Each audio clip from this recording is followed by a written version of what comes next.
Sì, che i veri indignati devono essere gli indignados che si sono visti impedire la manifestazione. C'è da andarsi perché, ripeto, sia successo soltanto in Ma Italia. guarda che lo sapevano da almeno 4-5 giorni che la rete antagonista si stava organizzando per manifestare con loro.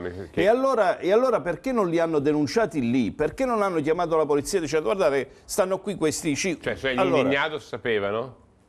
Guarda, gli organizzatori sapevano perfettamente. Gli organizzatori, lo ribadisco e lo dico qui a tutti. Li dice conniventi? Guarda, potevano tranquillamente fare un comunicato dicendo non vogliamo assolutamente l'area antagonista che manifesti con noi.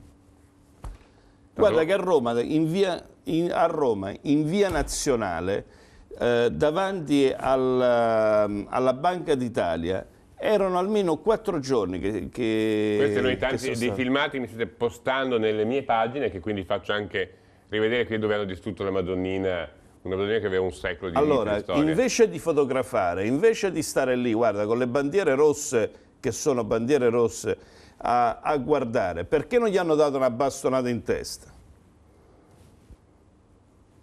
Dovevano farlo?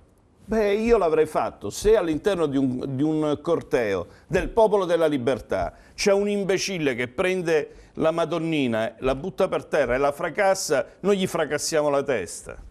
E allora indignatevi anche su questo. E poi se lei gli fracassa la testa, che succede dopo?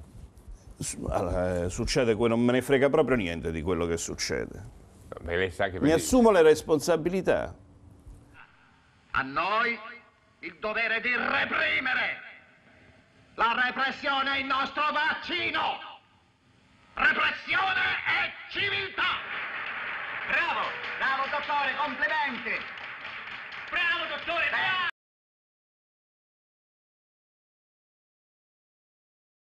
Fermati, grida la piccola donna all'anziano manifestante che sta per dare un colpo al ragazzo in assetto da combattimento.